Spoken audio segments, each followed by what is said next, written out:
حضور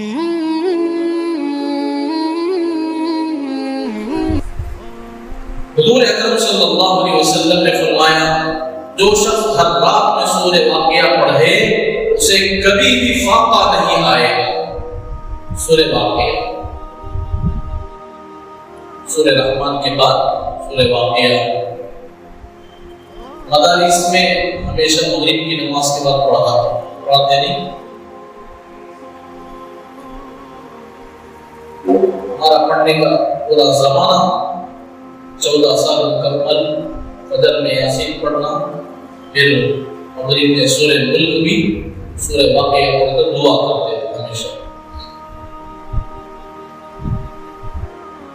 جو آدمی روایتوں میں مغرب اور عشاء کے درمیان سورہ واقعہ پڑھے اللہ تعالیٰ کبھی اسے فاقہ نہیں دے، کبھی غریب نہیں ہو، غربت نہیں آئے، کسی کے سامنے ہاتھ پھیلانے کی نوبت نہیں آئے۔ سورہ واقعہ سورہ رحمان کی بالکل بازو میں 2-2.5 صفحے کا، ادھر آدھا صفحہ بالکل 3 صفحے والا سورہ واقعہ۔